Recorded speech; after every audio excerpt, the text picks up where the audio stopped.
আচ্ছা, প্রত্যেকটা দিন সে ভোরবেলা ঘর থেকে বাইর হল, কাজ খুঁজতে খুঁজতে পায়ের জুতাই ক্ষয় করে ফেলছে।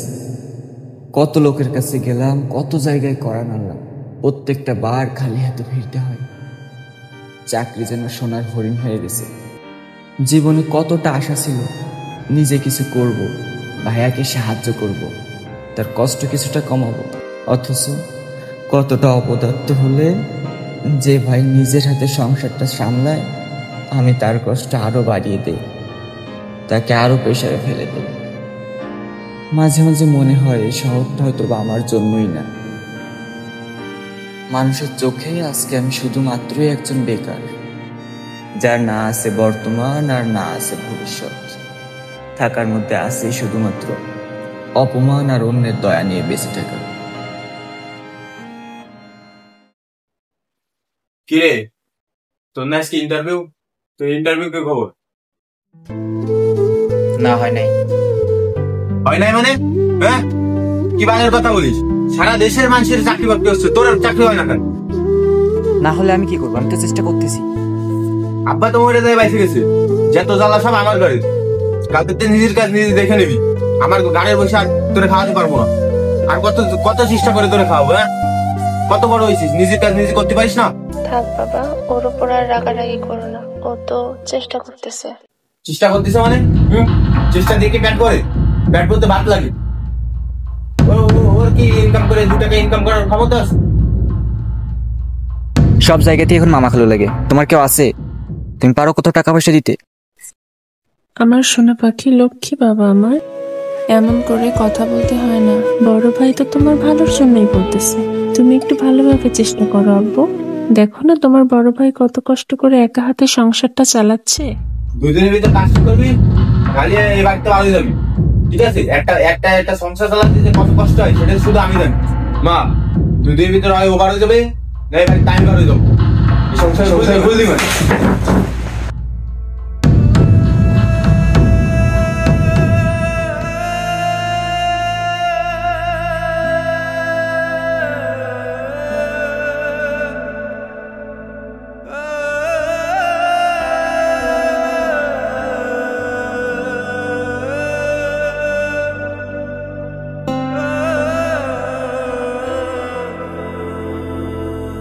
চেষ্টা দেখে প্যাট করে, প্যাট করতে ভাত লাগে। ওর কি ইনকাম করে 2 টাকা ইনকাম করার ক্ষমতা আছে?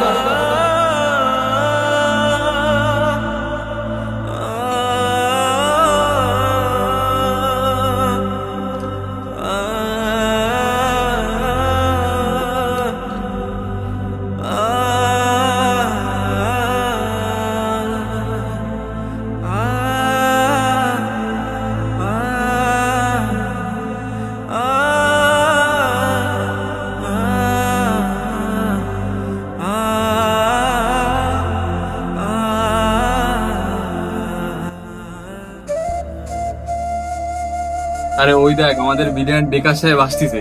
এটা তুই ঠিক কইছিস, বিলিয়ন বেকার নামটা ঠিক আছে। এই এদিকে আয়, এদিকে আয়, যা বস।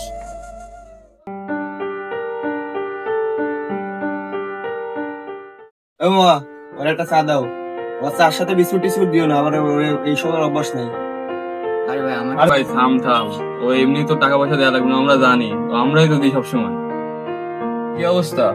তুই ছিল আমাদের ব্যাচের সবচেয়ে ব্রিলিয়ান্ট স্টুডেন্ট, আর এখন তুই আমাদের মধ্যে সবচেয়ে ভিখারি।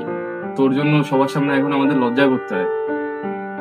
আরে আর কইস না, আমাদের জুনিয়র ব্যাচ গুলো ওর তো এখন মাসে ভালো টাকা কামায়, আর ও দেখ ওর কি অবস্থা। আরে তোর সাথে এত করে কি লাভ? তুই ঘুরে ফিরে খাইস, ধান্দাবাজি করিস, সবার থেকে ফিরে ফিরে নিয়ে খাইস। আসলে তোর মতো এরকম একটা লাইফ পেলে আমিও কিছু করতাম না।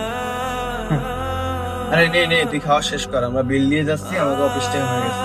আর ভাই আরেকটা কথা, মাঝে মধ্যে আমাদের সাথে আমাদের অফিসের বস কর্মচারীরা থাকে, ওদের সামনে যে আবার তুই তোমারই করিস, বুঝিস তো আমাদের একটা মান সম্মান আছে।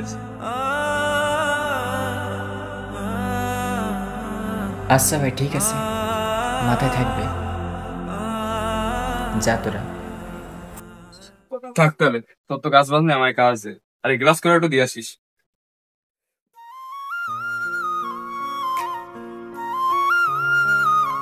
তুই ঘুরে ফিরে খাইস, ধান্দাবাজি করিস, সবার সাথে ফিরি ফিরি নিয়ে খাইস। আসলে তোর মতো এরকম একটা লাইফ পেলে আমি অবশ্যই কষ্ট পাবো। দিন শেষে তোদের কাছে আসি নিজেকে একটু হালকা করতে, তোদের সাথে আড্ডা দিয়ে নিজের দুঃখ কষ্টগুলো ভুলে যেতে।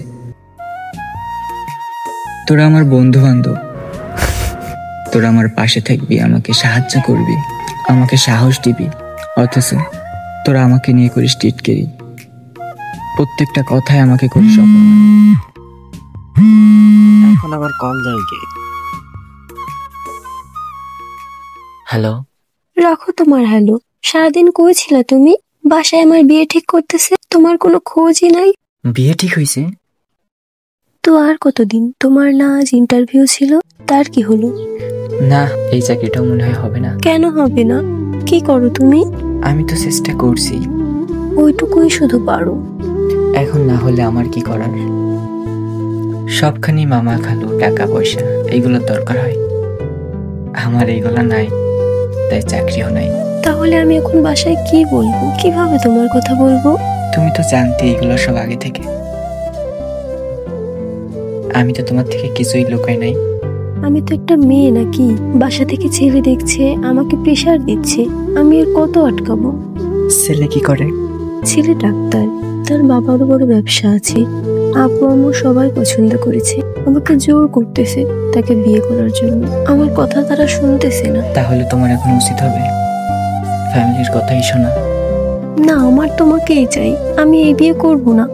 আমি এখন ছিন্ন বিচ্ছিন্ন হয়ে গেছি। তুমি পারবা আমাকে ছাড়া থাকতে, আমাকে ভুলে যেতে? হ্যাঁ পারবো। এত সহজে বলে দিলা পারবা? তাহলে কি আমাকে ভালোবাসো নাই? নিজের ভালোবাসার মানুষকে সুখে দেখার জন্য স্যাক্রিফাইস করতে পারাটাও একটা ভালোবাসা। প্লিজ তুমি হাসবা না, আমি চাই না অমন সুখ যেখানে তুমি নাই। না, আমি এখন চাই না। কেন চাও না? আমি তো চাই, তোমার জন্য সব ছেড়ে অভাবের কারাগারেও থাকতে রাজি। কখনোই না। আমি চাই না তুমি আমার মতো অগোছালো, বিক্ষিপ্ত, নষ্ট একটা জীবনে নিজেকে জড়াও। নিজেকে গুছিয়ে নাও, এটাই চাওয়ার। ভালো থেকো। শোনো শোনো না। আল্লাহ হাফেজ।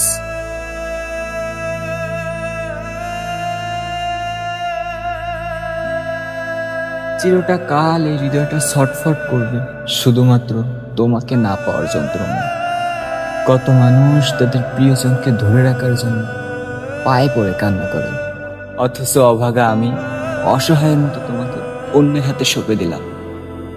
কেননা তোমাকে রাখার প্রবল ইচ্ছা থাকা সত্ত্বেও সাধ্য যে আমার নাই।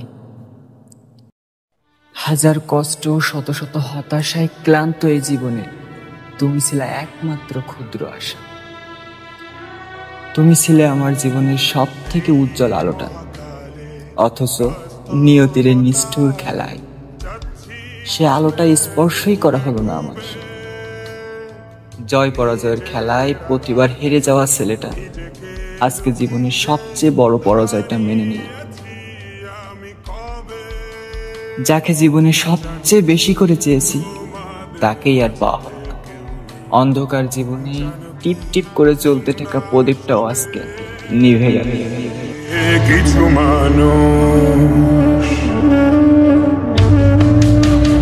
মানুষ মরে যায় বুঝিসে, তারপর মরে গিয়েও বহুকাল বুঝিসে।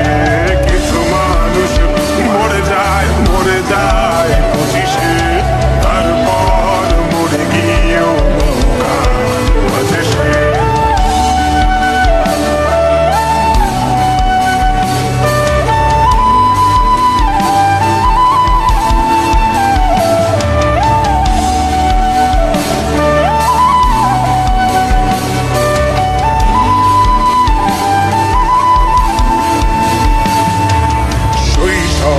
স্বপ্নগুলো লিখে রেখেছিলাম ড্রয়িং খাতায়, সময়ের ভাজে ভাজে হারিয়ে ফেলেছি সব স্মৃতির পাতায়।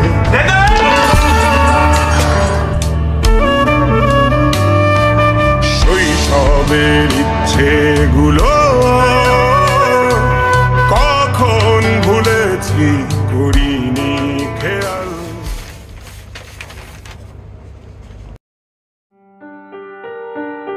সবকিছু দেখে যা বুঝলাম, সমস্যার শুরুটা আরো অনেক আগে থেকে হয়েছে। আপনার আরো আগে সতর্ক হতে ছিল। অতিরিক্ত টেনশন এবং অতিরিক্ত নেশার জন্য আপনার লিভারটা পুরো ড্যামেজ হয়ে গেছে।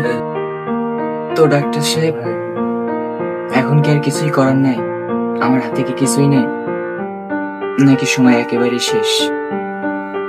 যদিও এর একটা উপায় আছে, তবু আমাদের দেশে নয়, বাইরের দেশে যেতে হবে।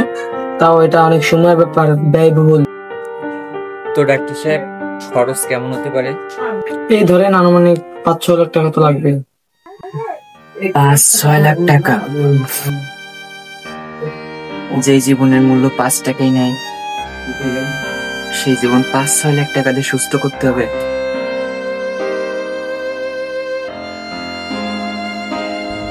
মনে হয় এখন এমনটা না করলে চলবে। দেখা যাক আল্লাহ কতদূর নিয়ে যায়। বিষয়টা যেহেতু জটিল, আপনাকে মানসিক সাপোর্ট দেওয়ার জন্য আপনার ফ্যামিলির আপনার পাশে থাকা উচিত। এই বিষয়ে আপনার যদি কোনো হেল্প লাগে আমাকে বলতে পারেন, আমি আপনাকে সাহায্য করব। না, ফ্যামিলির কাছে আমি এখন এমনি থেকেই বোঝা। আমাকে মানসিক সাপোর্ট দিতে চাই, তারাই মানসিক প্রেশারে পড়ে যাবে। আমি এখন চাই না তাদের সাপোর্ট। আমি একাই লড়তে চাই, একাই শক্ত থাকতে চাই। যা করার একাই করব। আপনাকে পরামর্শ দেওয়ার জন্য অনেক ধন্যবাদ। আমি আসি। তোমাদের মাঝে থেকে ভালো থাকবেন। জানো কি তোমরা সবে কিছু মানুষ, কিছু মানুষ মরে যায় 25-এ, তারপর মরে গিয়েও বহুকাল মাঝে সে। কিছু মানুষ মরে যায় 25-এ, তারপর মরে গিয়েও বহুকাল মাঝে সে।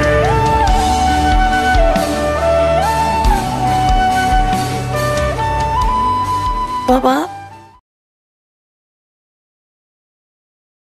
বাবা, তোর কোনো কষ্ট হচ্ছে না তো বাবা? না আম্মু।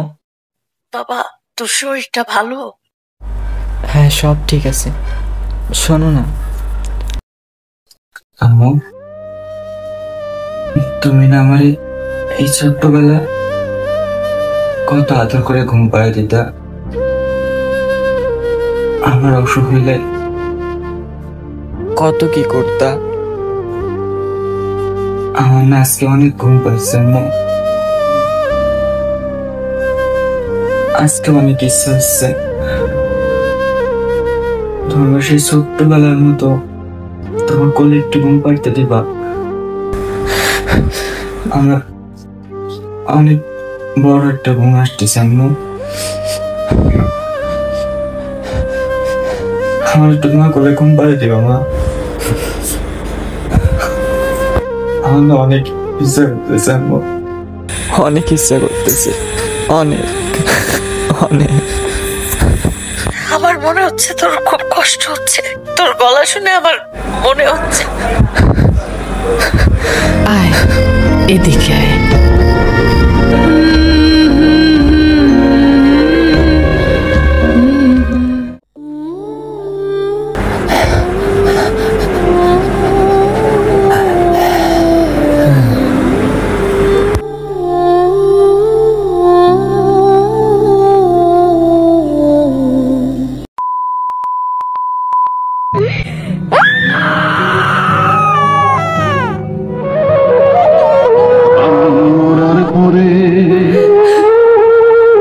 আমি মরার পরে দিবে মরে আমার পাপের সাজা,